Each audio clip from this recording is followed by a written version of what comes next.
Assalamualaikum warahmatullahi wabarakatuh.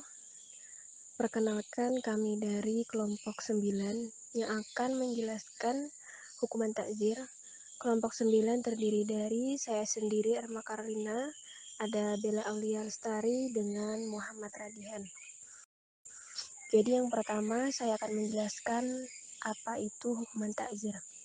Ta'zir adalah bentuk masdar dari kata yang secara etimologis berarti yaitu menolak dan mencegah. Kata ini juga memiliki arti menolong atau menguatkan. Hal ini seperti dalam firman Allah Subhanahu wa taala sebagai berikut. Bismillahirrahmanirrahim. Itu'minu billahi wa rasulihi wa tu'adziruhu wa tuwakkiruh wa tusabbihu bukratan wa asila. Yang artinya supaya kamu sekalian beriman kepada Allah dan Rasul-Nya, menguatkan agamanya, membesarkannya dan bertasbih kepadanya di waktu pagi dan petang. Al-Quran Surah Al-Fat ayat 9.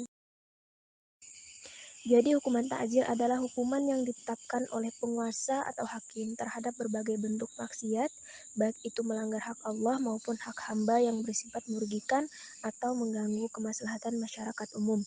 Mengenai bentuk hukuman ta'zir, syariat Islam tidak menetapkan secara rinci dan tegas bentuk hukuman yang dapat dijatuhkan kepada pelakunya.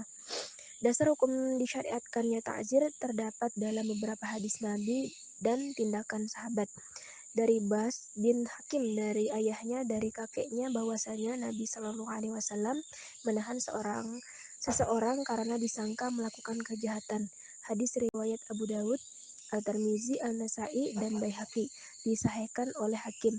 Hadis tersebut menjelaskan tentang tindakan Nabi yang menahan tersangka pelaku tindak pidana untuk memudahkan proses penyelidikan. Apabila tidak ditahan, dikhawatirkan orang tersebut melarikan diri, menghilangkan barang bukti, atau mengulangi perbuatan tindak pidana. Demikian secara singkat pengertian takzir. Selanjutnya akan dijelaskan oleh rekan-rekan. Bentuk-bentuk hukuman takzir.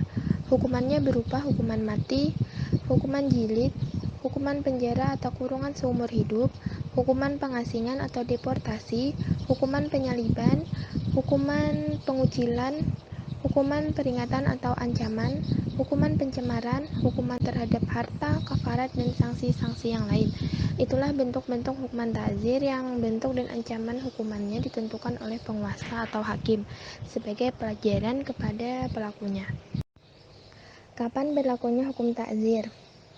Secara umum, suatu kejahatan yang dapat digolongkan dalam hukuman takzir adalah segala bentuk perbuatan yang mengandung unsur pelanggaran terhadap jiwa, harta kehormatan, akal, atau agama yang tidak diancam dengan hukuman had.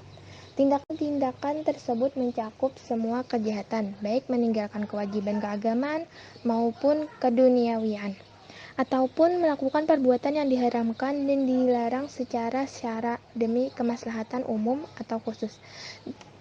Adapun takzir dapat diberlakukan ketika 1. Orang yang melakukan kemungkaran atau yang tidak diancam dengan hukuman had. 2. Menyakiti atau mengganggu seseorang muslim atau yang non-muslim tanpa alasan yang dibenarkan, baik berupa ucapan, perbuatan, maupun menggunakan isyarat dengan mata maupun tangan.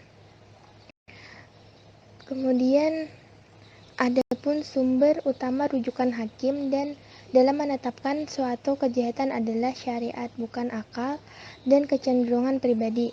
Dalam menetapkan suatu tindakan sebagai kejahatan, hakim pengadilan harus berpedoman pada perintah-perintah syariat dan larangan-larangannya yang terdapat dalam Al-Quran dan As-Sunnah, serta memanfaatkan hasil ijtihad sebagai jalan penunjuknya. Jadi, yang harus berpedoman pada Al-Quran dan As-Sunnah sebagai jalan penunjuk. Jika tidak terdapat dalam Al-Quran dan As-Sunnah, kemudian diberi kewenangan kepada penguasa atau hakim untuk menetapkannya, dan hakim harus mengikuti penetapan tersebut.